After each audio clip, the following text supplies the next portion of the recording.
નમસ્તે વિદ્યાર્થી મિત્રો, હું વાઘેલા ચાંદની સરદાર પટેલ એજ્યુકેશનલ ઇન્સ્ટિટ્યૂટ સંચાલિત શ્રીમતી MS લખાણી કન્યા વિદ્યાલય યુટ્યુબ ચેનલમાં આપ સૌનું હાર્દિક સ્વાગત કરું છું.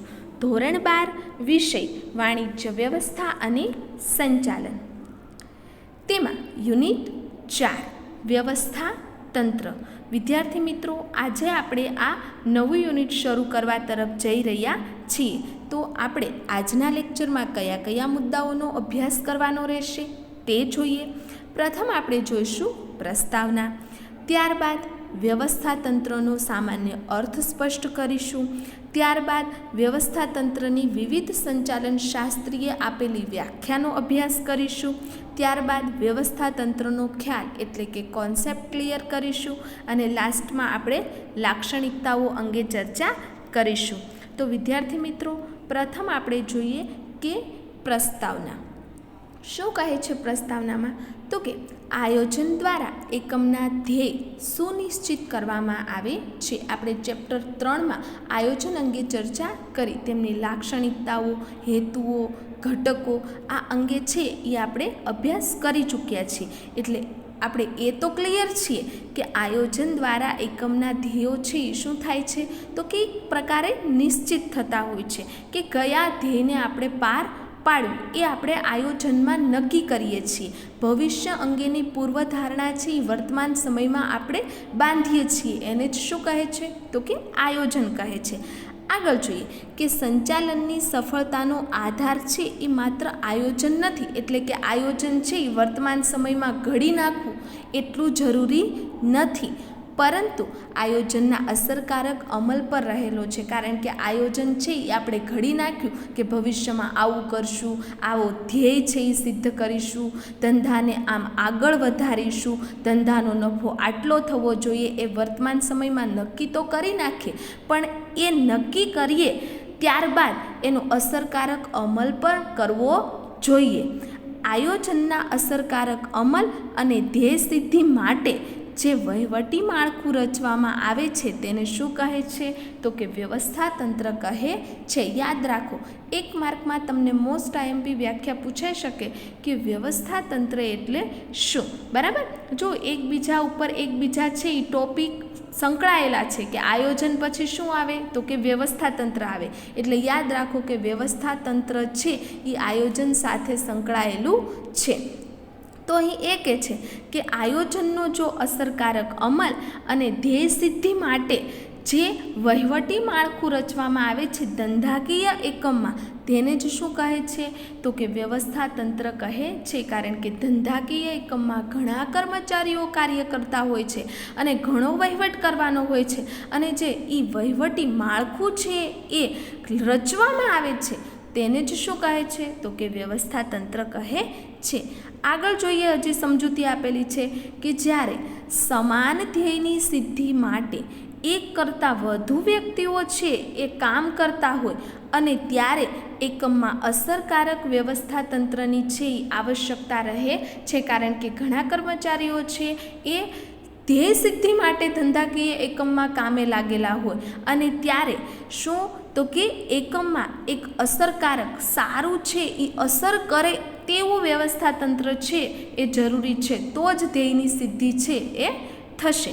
અને આમ એકમની ધ્યેય સિદ્ધિ અને કાર્યની સફળતાનો આધાર કોના ઉપર રહેલો છે તો કે એક તો એકમના કર્મચારીઓ ઉપર રહેલો છે. જો એકમમાં કર્મચારીઓ છે એ સારી વર્તણૂકથી, પ્રામાણિકતાથી કાર્ય કરશે તો એકમ છે એ વધુ આગળ આવશે. એટલે પ્રથમ કાર્યની સફળતાનો આધાર એકમના કર્મચારીઓ વચ્ચે કાર્યની સ્પષ્ટ વહેંચણી અને સત્તા અને જવાબદારીનું વિભાજન જરૂરી છે. કારણ કે કર્મચારીઓ વ્યવસ્થિત રીતે કાર્ય એ રીતે કરશે કે જો તેને કાર્યની સ્પષ્ટ વહેંચણી કરવામાં આવેલી હોય, કે વિભાગીય અધિકારી હોય તો એમાં ખરીદ વિભાગના અધિકારીને કયું કાર્ય કરવાનું, વેચાણ અધિકારીને કયું કાર્ય કરવાનું, સેલ્સ મેનેજરને કયું કાર્ય કરવાનું. જો કર્મચારીઓ વચ્ચે છે એ કાર્યની વહેંચણી તથા એને અમુક સત્તા આપવામાં આવે, અમુક તેને જવાબદારી છે એ સોંપવામાં આવે, બરાબર, અને એનું વિભાજન એટલે કે અલગ અલગ કર્મચારીને અલગ અલગ અલગ કાર્ય જો સોંપવામાં આવશે તો જ ધ્યેય સિદ્ધિ છે એ થઈ શકશે.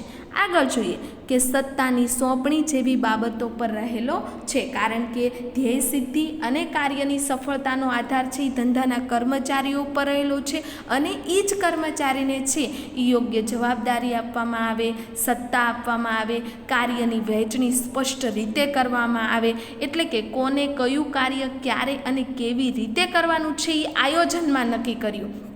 બરાબર. પણ આ આયોજન પ્રમાણે છે અસરકારક તેનો અમલ થાય તે જ જરૂરી છે, અને અસરકારક અમલ થાય અને જે વહીવટી માળખું રચાય એને જ શું કહે છે? તો કે વ્યવસ્થા તંત્ર કહે છે. એટલા માટે જ અહીં કહે છે કે સત્તા સોંપણી, જવાબદારી અને એનું વિભાજન એ બધા ઉપર રહેલો છે. આમ સંચાલનની પ્રક્રિયામાં જે હેતુઓ સુનિશ્ચિત થયા છે, બરાબર, આપણે સંચાલનની પ્રક્રિયા છે એ યુનિટ 1માં જોઈ ગયા, તો એમાં જે પ્રક્રિયામાં હેતુઓ છે એ નક્કી થયેલા છે તેને વિધિસર રીતે અમલમાં મૂકવા માટે, કારણ કે ખાલી છે એ હેતુઓ ઘડી રાખવા જરૂરી નથી, પરંતુ તેને અમલમાં મૂકવા પણ જરૂરી છે. એટલા માટે અહીં કહે છે કે અમલમાં મૂકવા માટે વ્યવસ્થા તંત્ર છે એ જરૂરી છે, અનિવાર્ય છે. તેથી જ કહેવાય છે કે આયોજન એ ધંધાકીય સાહસનું શું છે? તો કે મગજ છે, કારણ કે મગજથી કાર્ય કરવાનું છે. આપણે આયોજનના હેતુઓ છે એ જોઈ ગયા, તેમાં છે એ આપણે જોયું કે આયોજન છે એ શું છે? તો કે એક બૌદ્ધિક પ્રક્રિયા છે. બરાબર. એટલા માટે એ કહે છે કે ધંધાકીય સાહસનું મગજ શું છે? તો કે પ્રથમ તો આયોજન કરવું, અને આયોજન છે એ બુદ્ધિપૂર્વક છે એ કરવું જોઈએ. એટલા માટે આયોજન એક બૌદ્ધિક પ્રક્રિયા છે, મગજ સાથે સંકળાયેલી છે. બરાબર. સંકલન એ એક પ્રકારનો પ્રાણ છે, કારણ કે ધંધાકીય એકમમાં કર્મચારીઓ વચ્ચે જો સંકલન હશે, બરાબર, તો જ ધંધાકીય એકમ છે એ ધમધમતું રહેશે. અને ત્રીજું શું કહે છે?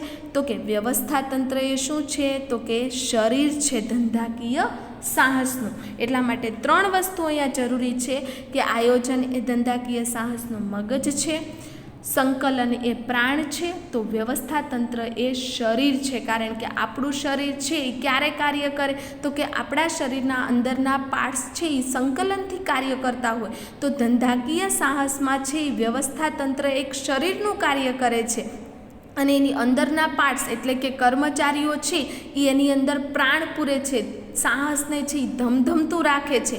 અને આ મગજ છે એ આયોજન છે. બરાબર. તો તમને છે એ પૂછાઈ શકે કે આયોજન એ ધંધાકીય સાહસનું મગજ છે, સંચાલન એ પ્રાણ છે, અને વ્યવસ્થા તંત્ર એ શરીર છે. સમજાવો. 3 માર્કનો મોસ્ટ આઈએમપી ક્વેશ્ચન. તો તમારે છે એ વ્યવસ્થિત રીતે પ્રસ્તાવનામાંથી આ સવાલ છે એ લખવાનો રહેશે. બરાબર. તો વિદ્યાર્થી મિત્રો, આપણે વ્યવસ્થા તંત્ર વિશે છે એ સામાન્ય વ્યાખ્યા છે એ મેળવી. શું કહે છે કે ધ્યેયની સિદ્ધિ માટે જે વહીવટી માળખું રચવામાં આવે છે તેને જ શું કહે છે? તો કે વ્યવસ્થા તંત્ર કહે છે. નેક્સ્ટ આપણે જોઈએ કે વ્યવસ્થા તંત્રનો અર્થ એટલે કે મીનિંગ, સામાન્ય અર્થ જોઈએ. બરાબર. શું કહે છે? તો કે સમાન ધ્યેયને સિદ્ધ કરવા માટે પ્રવૃત્ત થયેલી વ્યક્તિઓ એટલે કે કર્મચારીઓ વચ્ચે સત્તા અને જવાબદારીની વહેંચણી કરતું જે માળખું રચાય છે તેને જ શું કહે છે? તો કે વ્યવસ્થા તંત્ર. દાખલા તરીકે કોઈ પણ ધંધાકીય સાહસ છે, બરાબર, તેમાં 10 કર્મચારીઓ છે એ રોકાયેલા છે, અને સમાન ધ્યેયની સિદ્ધિ માટે એ 10 કર્મચારીઓ કાર્ય કરે છે. તો તે કર્મચારીઓને અમુક ધંધાકીય એકમના અધિકારીઓ છે એ સત્તા સોંપે છે, અમુક જવાબદારી આપે છે, અને એ વહેંચણી કરતું માળખું એટલે જ શું? તો કે વ્યવસ્થા તંત્ર. કારણ કે એને જો અમુક સત્તા આપી દેવામાં આવે, જવાબદારીની સોંપણી કરવામાં આવે, તો જ વ્યવસ્થા તંત્રમાં છે એ કર્મચારીને કયું કાર્ય કરવું એ ખબર પડશે, અને આખું કર્મચારી મંડળ છે એ ધંધાકીય એકમ માટે સરસ મજાનું કાર્ય કરશે. બરાબર. અને એ કાર્યથી છે એ વ્યવસ્થા તંત્ર છે એ ધમધમતું ચાલશે અને ધ્યેય સિદ્ધિ માટેના કાર્યો કરશે. બરાબર. બીજી ડેફિનેશન જોઈએ કે ચેસ્ટર આઈ બર્નાર્ડના મત અનુસાર, આ સંચાલન શાસ્ત્રીના મત અનુસાર છે એ વ્યવસ્થા તંત્ર એટલે શું? તો શું કહે છે જોઈએ? તો કે બે કે તેથી વધુ વ્યક્તિઓ સહકાર દ્વારા જે પ્રવૃત્તિ કરે છે તેને જ શું કહે છે? તો કે વ્યવસ્થાતંત્ર. દાખલા તરીકે આપણે સ્કૂલમાં કોઈ પણ પ્રવૃત્તિ હોય, બરાબર, અને એમાં 5 વિદ્યાર્થીઓ ભેગા થઈને કાર્ય કરે તો 5 વિદ્યાર્થીઓ શું કરશે? તો કે એક યુનિટી બનાવશે અને એમાં 5 વિદ્યાર્થીઓ છે એ કામ છે એ વહેંચી લેશે કે ભાઈ તારે પ્રોજેક્ટ બનાવવાનો છે તો તારે નામ લખવાનું, બીજાને તો કે અંદરનો ટોપિક શોધવાનો, ત્રીજાએ તો કે કલર છે એ કરવાનો, બરાબર, ચોથાએ તો કે એ પ્રમાણે છે એ સરસ મજાના હેન્ડરાઇટિંગથી લખવાનું છે, બરાબર, ફાઇલ બનાવવાની છે. આમ 5 વચ્ચે જે કમ્યુનિકેશન થાય છે યોગ્ય રીતે સહકારથી અને જે પ્રવૃત્તિ કરવામાં આવે છે તેને જ શું કહે છે? તો કે તેને જ વ્યવસ્થાતંત્ર કહે છે. તો આપણે આ વિદ્યાર્થીનું ઉદાહરણ લીધું, તો તેવી જ રીતે મોટા મોટા એકમોમાં છે એ વ્યક્તિઓ સહકારની આશાએ જે પ્રવૃત્તિઓ કરે છે તેને જ શું કહે છે? તો કે વ્યવસ્થાતંત્ર કહે છે, બરાબર. ત્યાર પછી એક બીજા સંચાલન શાસ્ત્રી અનુસાર વ્યાખ્યા જોઈએ, તેમનું નામ છે લુઈસ એલનના જણાવ્યા મુજબ વ્યવસ્થાતંત્ર એ એવી પ્રક્રિયા છે જેમાં નિશ્ચિત હેતુઓ સિદ્ધ કરવા માટે લોકો વધુમાં વધુ અસરકારક રીતે કાર્ય કરી શકે તે હેતુથી, બરાબર, કારણ કે આ હેતુને છે એ આપણે પાર પાડવાનો હોય છે, અસરકારક તેનો અમલ કરવાનો હોય છે. તો કે તે હેતુથી કાર્યની સ્પષ્ટતા કરવાની, તેનું વર્ગીકરણ કરવાનું, એટલે કે ધ્યેયને નિશ્ચિત કરવા માટે, તેને સિદ્ધ કરવા માટે શું કરવાનું? તો કે કર્મચારીઓ વચ્ચે કાર્યની સ્પષ્ટતા કરવાની, તેનું વર્ગીકરણ કરવાનું કે કોણ કેટલું કાર્ય કરશે, તેને અમુક જવાબદારી સોંપવાની કે આ કાર્ય તો તારે કરવાનું જ રહેશે અને તેની સોંપણી કરવાની, તેમજ સંબંધો સ્થાપવાની પ્રક્રિયા. કારણ કે કર્મચારીઓમાં જો અલગથી છે એ સંબંધ ઉપસ્થિત થશે તો ધ્યેય સિદ્ધિ છે એ થઈ શકશે નહીં, પરંતુ સંબંધ છે એ ધંધાકીય એકમો માટે બનશે અને આગળ કાર્ય કરવા માટે સારા સંબંધો ઉપસ્થિત થશે તો જ કર્મચારી મંડળ વચ્ચે સંકલન સ્થપાશે અને ધ્યેય સિદ્ધિ થઈ શકશે. એટલે લુઈસ એલન એ જ કહેવા માંગે છે કે વ્યવસ્થાતંત્ર એક પ્રક્રિયા છે અને એ પ્રક્રિયાથી જ કામ કરવાનું છે કે જેમાં છે એ પ્રથમ તો નિશ્ચિત ધ્યેયો, કારણ કે આપણે આયોજનમાં છે એ ધ્યેય નક્કી કરી નાખેલા છે, એટલે કે નિશ્ચિત ધ્યેયોની સિદ્ધિ માટે લોકો વધુમાં વધુ અસરકારક રીતે કાર્ય કરી શકે, કારણ કે સારી રીતે કર્મચારીઓ કાર્ય કરી શકે આવા હેતુથી પહેલાં તો કર્મચારી વચ્ચે કાર્યની સ્પષ્ટ વહેંચણી કરવી, તેનું વર્ગીકરણ કરવું અને ત્યારબાદ તેને અમુક જવાબદારી છે એની સોંપણી કરવાની અને સંબંધો જે સ્થાપવાની પ્રક્રિયા છે તેને જ શું કહે છે? તો કે તેને જ વ્યવસ્થાતંત્ર કહે છે અને તો જ એ અસરકારક છે એ ઉપજાવશે, બરાબર. નેક્સ્ટ મુદ્દો જોઈએ કે વ્યવસ્થાતંત્રનો ખ્યાલ એટલે કે કોન્સેપ્ટ ક્લિયર કરીએ, બરાબર. જોઈએ શું કહે છે ખ્યાલમાં કે સમગ્ર વહીવટ અને સંચાલન પ્રક્રિયાને અસરકારક બનાવવા માટે, કારણ કે ધંધાકીય એકમમાં છે એ સારી રીતે જો અસરકારક પ્રક્રિયા કરવા માટે જે કાર્યક્ષમ વ્યવસ્થાતંત્ર હોવું અનિવાર્ય છે, કારણ કે બધા ધંધાકીય એકમમાં છે એ હેતુઓ હોય છે અને એ હેતુઓ છે એને પાર પાડવા માટે એક કાર્યક્ષમ વ્યવસ્થાતંત્ર કર્મચારી ગણ હોવું જરૂરી છે અને એ માળખું રચાય છે એને શું કહે છે? તો કે વ્યવસ્થાતંત્ર. અને આમ સંચાલનની મોટા ભાગની મુશ્કેલીઓ બિનકાર્યક્ષમ વ્યવસ્થાતંત્રમાંથી ઉદ્ભવે છે, કારણ કે મુશ્કેલીઓ ક્યાંથી આવે? બિનકાર્યક્ષમ છે એ વ્યવસ્થાતંત્ર, એટલે કે જે કામે લાગવાનું જ નથી એવા છે એ વ્યવસ્થાતંત્રથી છે એ બધી ત્રુટીઓ મુશ્કેલીઓ છે એ ઉદ્ભવે છે અને તેના કારણે શું થાય છે? તો કે તેના કારણે ધંધાકીય એકમ નિશ્ચિત ધ્યેયોને સિદ્ધ કરી શકતું નથી. જો બિનકાર્યક્ષમ છે એ વ્યવસ્થાતંત્ર ધંધાકીય એકમમાં હશે તો ધ્યેય સિદ્ધિ થઈ શકશે નહીં. તેથી જ જો ધંધાકીય એકમ પાસે યોગ્ય અસરકારક વ્યવસ્થાતંત્ર હોય તો સાધનોની ઇષ્ટતમ ઉપયોગ દ્વારા સમય, શક્તિ અને નાણાંની બચત પણ કરી શકાશે, કારણ કે જો યોગ્ય સંચાલન શક્તિનો ઉપયોગ કરવામાં આવે અને વ્યવસ્થાતંત્ર છે એને રચવામાં આવે તો આપણે સાધનો છે, જે આપણી પાસે સાધનો છે એનો બને તેટલો છે ઇષ્ટતમ બને તેટલો આપણે ઉપયોગ કરી શકશું અને તેનાથી સમય, શક્તિ અને નાણાં પણ બચશે અને જેથી વ્યવસ્થા તંત્ર છે એ સારી રીતે કાર્ય કરી શકશે અને એકમની પ્રવૃત્તિઓ વચ્ચે જે વિસંગતતાનો જે હોય એને નિવારી પણ શકાશે. એટલે કે વિસંગતતા એટલે શું? તો કે જે મુશ્કેલીઓ હોય એને પણ નિવારી શકાશે. બરાબર, આ કોન્સેપ્ટ છે એ ક્લિયર કરે છે કે વ્યવસ્થા તંત્ર મૂળ તમને કહેવા શું માંગે છે એ છે શું. બરાબર, આગળ જોઈએ કે વ્યવસ્થા તંત્રનો ખ્યાલ મૂળભૂત રીતે સમૂહ સાથે સંકળાયેલો છે. હમણાં જ આપણે આગળ જોયું કે વ્યવસ્થા તંત્ર છે તેમાં કર્મચારીઓ છે એ સંકળાયેલા હોય છે અને કર્મચારીઓ જો સંકલનથી કાર્ય કરશે અને જે માળખું રચાશે એને જ શું કહે છે? તો કે વ્યવસ્થા તંત્ર. એટલા માટે કહે છે કે આ સમૂહ સાથે સંકળાયેલો ખ્યાલ છે જ્યાં એક કરતાં વધુ વ્યક્તિઓ સામૂહિક રીતે કાર્ય કરે અને આ કાર્ય છે એ અસરકારક રીતે પાર પાડવા માટેનું એક માળખું, એ જ શું છે? તો કે વ્યવસ્થા તંત્ર. એટલે મૂળ જોઈએ તો ધંધાકીય એકમમાં જે કર્મચારીઓ જે કાર્ય કરે છે, પ્રવૃત્તિઓ કરે છે, એ પ્રવૃત્તિઓ છે એ કર્મચારી વચ્ચે યોગ્ય જો સ્પષ્ટ વહેંચણીથી કરવામાં આવે, એ લોકોને સત્તા સોંપવામાં આવે, જવાબદારી સોંપવામાં આવે અને એ જ શું છે? તો કે એ જ જે માળખું છે એને શું કહે છે? તો કે વ્યવસ્થા તંત્ર. તેથી જ તેને શું કહે છે બીજા નામે?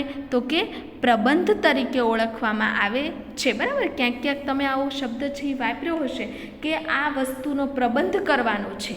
પ્રબંધ એટલે શું? તો કે એ વસ્તુ છે એ ભેગી કરવાની છે અને એ વસ્તુનું કાર્ય કરવાનું હોય છે. બરાબર, જો તમને એક માર્કમાં પૂછાય કે વ્યવસ્થા તંત્રને બીજા કયા નામે ઓળખવામાં આવે છે તો તમે પ્રબંધ કહી શકો છો.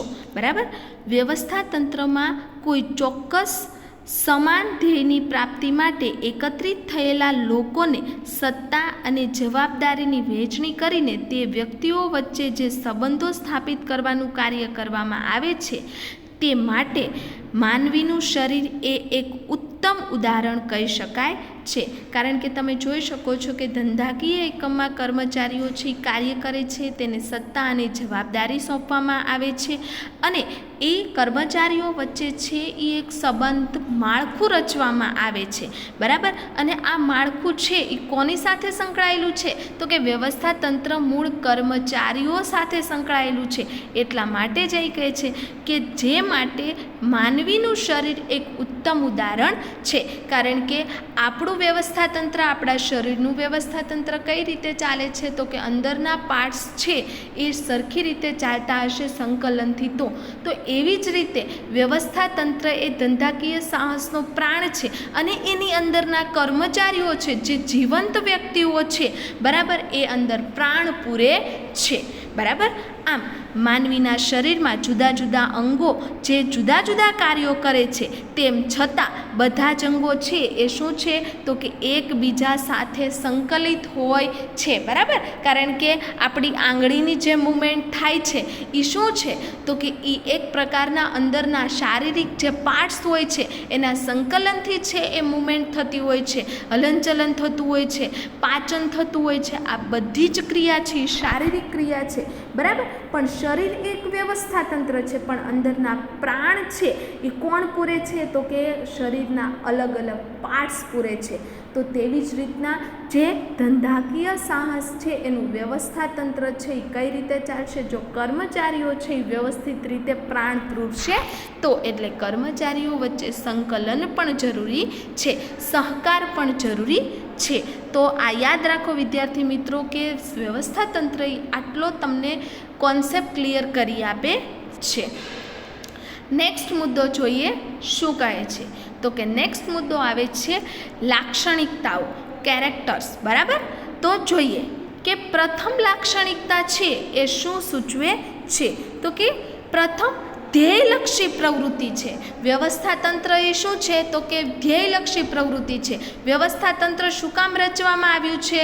તો કે ધ્યેયને સ્પષ્ટ કરવા માટે, ધ્યેયની સિદ્ધિ કરવા માટે.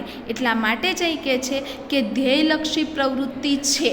બરાબર, ઇન ડિટેલ જોઈએ કે ધંધાકીય એકમના ધ્યેયની સિદ્ધિ માટે, અને આ ધ્યેય છે એ આપણે આયોજનમાં ઘડી નાખ્યો, બરાબર.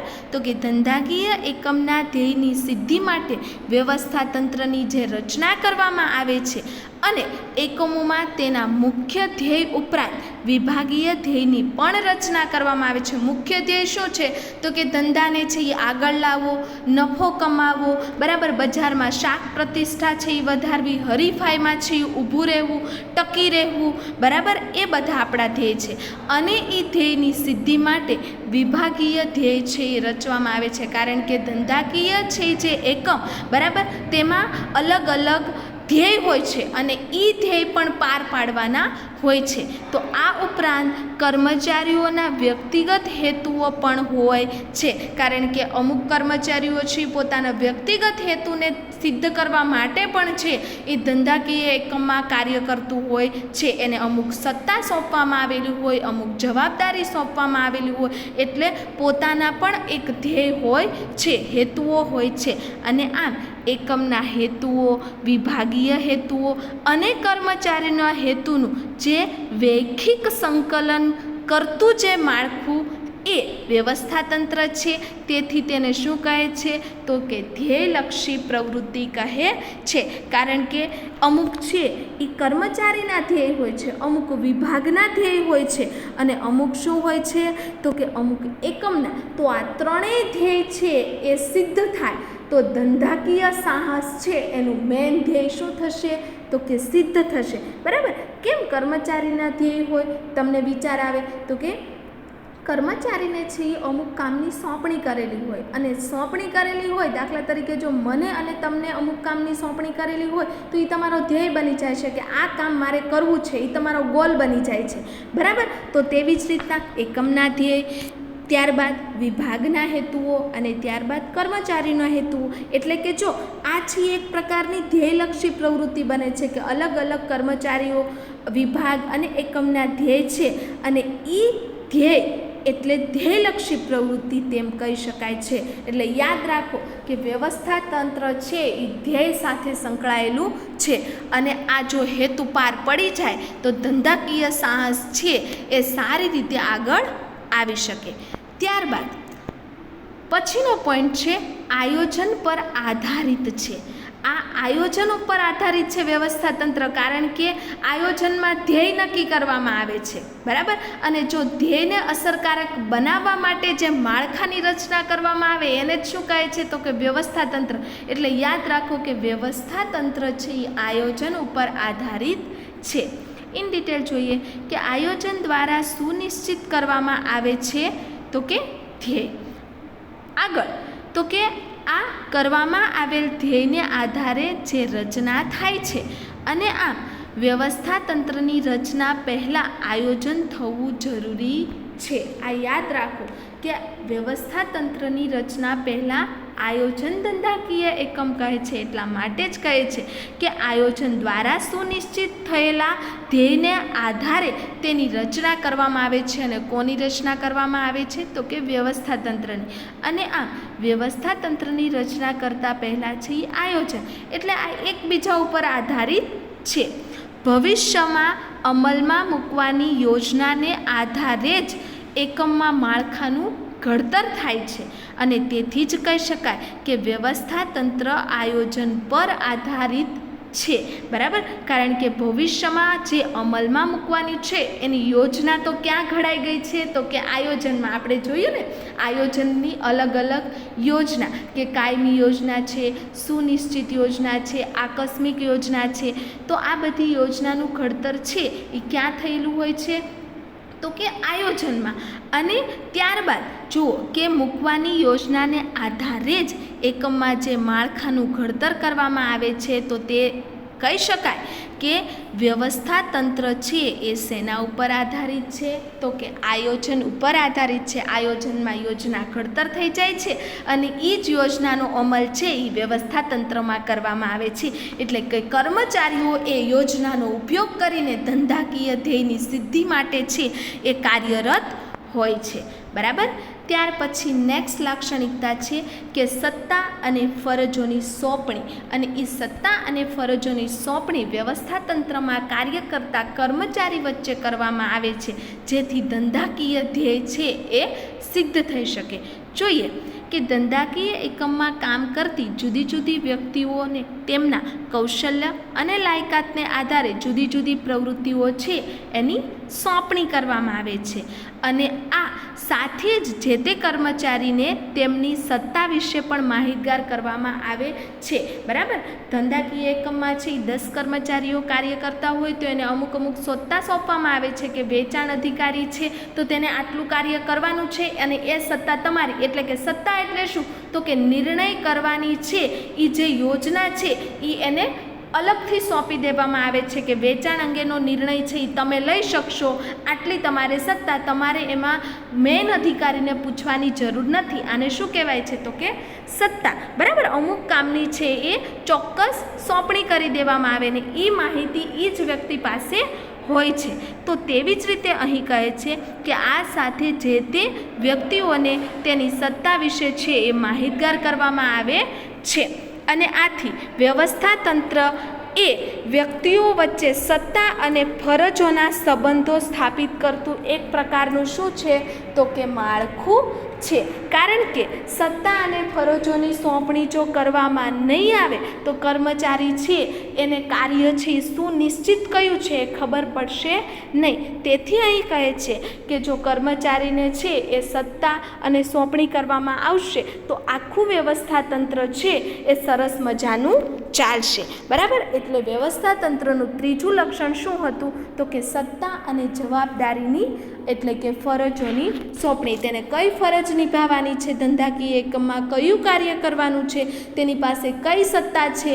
બરાબર, અને જે સત્તા આપી છે એ જ સત્તાથી કાર્ય કરવાનું છે, સત્તા બહારનું કાર્ય કરવાનું નથી. બરાબર, આગળ ચોથો પોઈન્ટ છે કે માનવ પરિબળને મહત્ત્વ.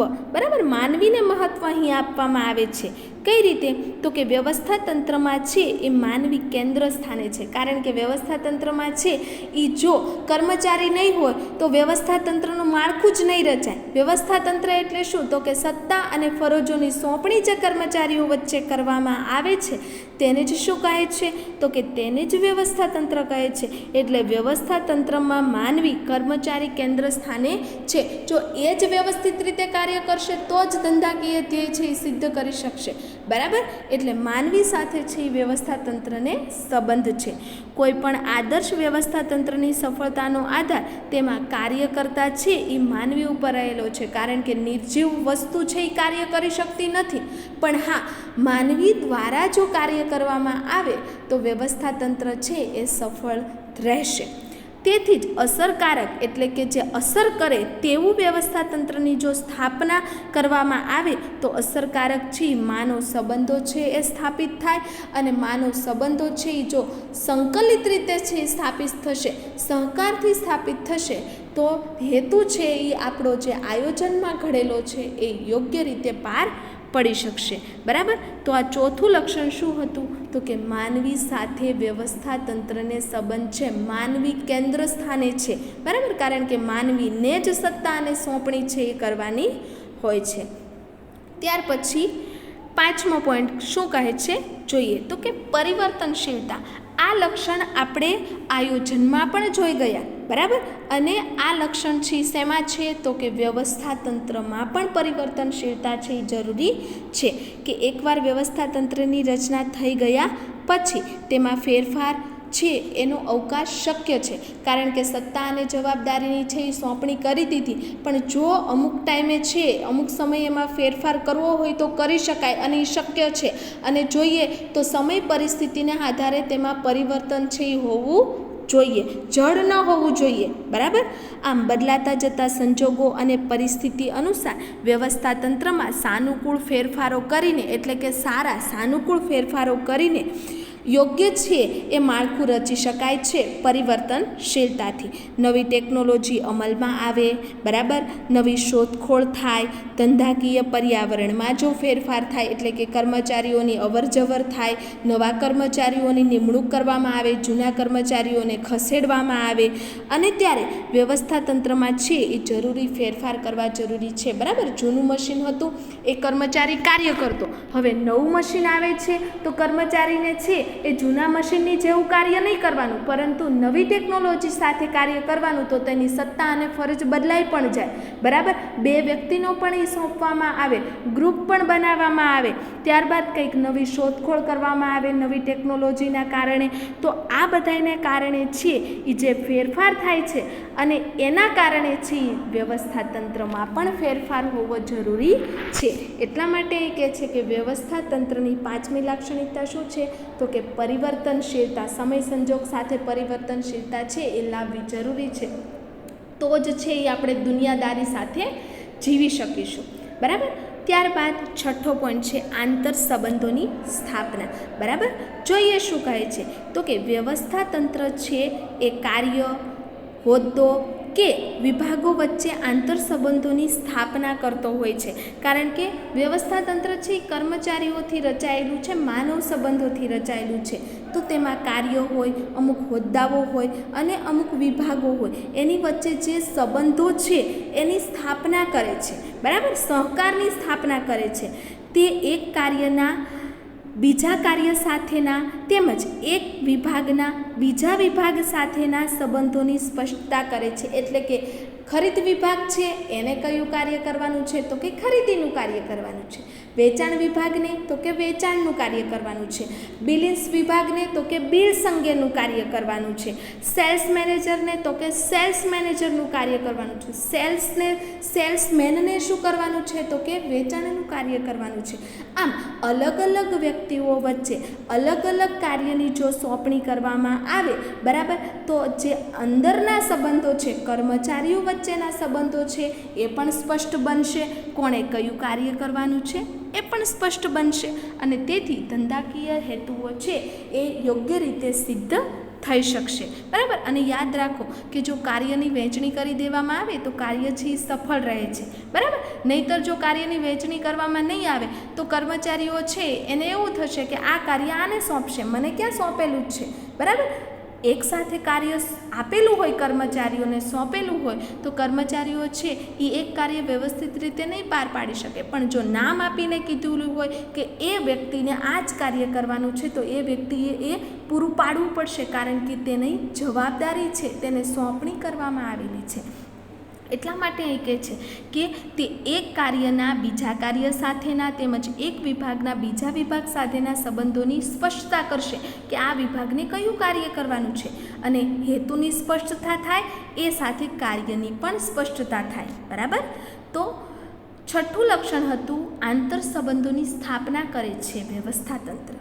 બરાબર, ત્યાર પછી નેક્સ્ટ દેખરેખ અને અંકુશ. કારણ કે ઘણા બધા કર્મચારીઓ વ્યવસ્થા તંત્રમાં કાર્ય કરતા હોય છે, તો એના ઉપર દેખરેખ અને અંકુશ જરૂરી છે. બરાબર, કે દેખરેખ અને અંકુશ અને સંકલન એ વ્યવસ્થા તંત્ર માટે મૂળભૂત જરૂરિયાત છે. જો કર્મચારીને કામ સોંપી દીધા પછી એની ઉપર અંકુશ, દેખરેખ નહીં રાખવામાં આવે તો કર્મચારીઓને છે એ લાદું ફાવશે, વ્યવસ્થિત રીતે કાર્ય નહીં કરે. પરંતુ ચોક્કસ સમયે જો એના ઉપર કાબૂ છે એ મૂકવામાં આવે, અંકુશ રાખવામાં આવે, દેખરેખ રાખવામાં આવે, એના ઉપર ચાપતી નજર મૂકવામાં આવે યોગ્ય અધિકારીઓ દ્વારા, તો જ કર્મચારી કાર્ય કરશે. નહીંતર તો કર્મચારીઓ છે એ ગમે તેમ કાર્ય કરશે. બરાબર, અને પોતાની મનમાની છે એ ચલાવશે. તો પોતાની મનમાની ચલાવશે તો ધંધાકીય હેતુ છે એ સિદ્ધ નહીં થઈ શકે. એટલા માટે કહે છે કે કર્મચારીને સોંપવામાં આવેલ કાર્ય તેની સત્તા અને ફરજોને અનુલક્ષીને કરે છે કે કેમ તે જોવાનું છે. કારણ કે આપેલું કાર્ય છે એ કરે છે કે નહીં એ જોવાનું છે. બરાબર, ક્યારેક ક્યારેક તમારે ઘરે પણ થતું હોય કે તમને છે એ તમારા મમ્મી પપ્પા કોઈ પણ કાર્ય આપે, પણ તમે કર્યું છે કે નહીં એ તમને પૂછે પણ છે, તો એ જ શું છે, એ તમારા ઉપર દેખરેખ કે અંકુશ રાખે છે. બરાબર, અત્યારે છે એ તમને લેક્ચર મોકલવામાં આવે છે તો તમારા ટીચર ઉપર તમારા ઉપર દેખરેખ છે એ રાખે છે કે તમે લેક્ચર જુઓ છો કે નહીં, તમને તમારા ઘરે ફોન કરે છે, વાલી સાથે વાત કરે છે, બરાબર, આ બધું જરૂરી છે. તો જ અમે જે વ્યવસ્થા તંત્ર રચેલું છે, જે શૈક્ષણિક વ્યવસ્થા તંત્ર, એ પાર પડી શકશે. તો ધંધાકીય સાહસમાં પણ આવું હોય છે. અને તે અંગે દેખરેખ અને અંકુશની જોગવાઈ છે શેમાં રહેલી છે? વ્યવસ્થા તંત્રમાં. જો આ વ્યવસ્થા તંત્રમાં જોગવાઈ નહીં કરવામાં આવે તો કર્મચારી છે એ મન ફાવે તેમ કાર્ય કરશે અને જેથી ધંધાકીય હેતુ છે એ સિદ્ધ કરવામાં ઘણી ત્રુટીઓ લાગશે. ત્યાર પછી છે સામૂહિક પ્રવૃત્તિ. કારણ કે વ્યવસ્થા તંત્રની વ્યાખ્યામાં જ જોઈ ગયા કે બે કે તેથી વધુ વ્યક્તિઓ છે એ સાથે મળીને કાર્ય કરે અને તેને સત્તા અને જવાબદારીની સોંપણી કરવામાં આવે, તે જ શું છે? તો કે તે જ વ્યવસ્થા તંત્ર છે. એટલા માટે તો કે બે કે તેથી વધુ વ્યક્તિઓ ભેગી થાય તો એને સામૂહિક પ્રવૃત્તિ કહેવાય. તો વ્યવસ્થા તંત્રનું આપણે લક્ષણ જોઈએ. લક્ષણ નંબર 8. વ્યવસ્થા તંત્રમાં અનેક વ્યક્તિઓ ધ્યેય સિદ્ધિ માટે પ્રયત્નશીલ હોય છે, જેમ કે અધિકારીઓ, કર્મચારીઓ, બરાબર. આ વ્યક્તિઓના આ પ્રયત્નોને વ્યવસ્થા તંત્રનું માળખું પૂરું પાડે છે. કારણ કે એ કાર્ય છે એ હેતુ મુજબ કાર્ય થાય અને એ પ્રયત્નો કરવામાં આવે ત્યારે જ કહી શકાય કે વ્યવસ્થા તંત્રનું યોગ્ય માળખું છે એ બન્યું છે, કે જેના દ્વારા સામૂહિક સહકારથી ધ્યેય સિદ્ધિની દિશા છે એ જઈ શકાય છે અથવા તો એને ઉપર દેખરેખ રાખી શકાય છે અને આ પ્રવૃત્તિઓ વ્યવસ્થિત રીતે થાય છે. સહકારથી કર્મચારીઓ વચ્ચે સંકલન છે એ બધું છે એ સામૂહિક પ્રવૃત્તિથી થાય છે. એકલા હાથે તાળી ન વાગે, બરાબર, બે હાથે તાળી વાગે અને તો જ અવાજ વ્યવસ્થિત આવે. તો તેવી જ રીતના વ્યવસ્થા તંત્ર છે એ સામૂહિક પ્રવૃત્તિથી જ છે એ થશે અને તેનાથી જ હેતુ છે એ સિદ્ધ થઈ શકે. એટલા માટે જ એ કહે છે કે વ્યક્તિઓના પ્રયત્નોને વ્યવસ્થા તંત્ર યોગ્ય માળખું પૂરું પાડે છે અને જેના દ્વારા સામૂહિક સહકારથી ધ્યેય સિદ્ધિની દિશામાં જઈ શકાય છે. તો જ છે એ દિશા તરફ છે એ વળી શકાય છે અને ધંધાકીય સાહસ છે એ આગળ પોતાના ધ્યેયો છે એ પાર પાડી શકે છે. લાસ્ટ પોઈન્ટ જોઈએ કે નિયંત્રિત વહીવટી માળખું. ઇન ડિટેલ જોઈએ કે વ્યવસ્થા તંત્ર એ ચોક્કસ પ્રકારનું નિયંત્રિત વહીવટી માળખું છે. ધંધાકીય એકમમાં સંબંધો સ્થાપિત કરવા માટે નિયમો હોય છે અને નિયંત્રણોની આવશ્યકતા રહે છે. કારણ કે જ્યારે વહીવટી માળખામાં સત્તા અને જવાબદારીની સોંપણી કરી નાખી તો એમાં અમુક નિયમો પણ હોય છે, અમુક નિયંત્રણો પણ એટલે કે અંકુશ પણ મૂકવામાં આવે છે અને એ આવશ્યક છે, જરૂરી છે. જો કર્મચારીઓને છે એ સત્તાને સોંપણી કરી દીધી અને એની ઉપર જો નિયંત્રણ મૂકવામાં નહીં આવે તો એ તો આલતુ ફાલતુ સત્તા પ્રમાણે કાર્ય કરશે, ગમે તેમ કાર્ય કરશે અને ગમે તેમ કાર્ય કરશે તો ધ્યેય સિદ્ધ થશે નહીં અને આખું વહીવટી માળખું છે એ અસ્તવ્યસ્ત થઈ જશે.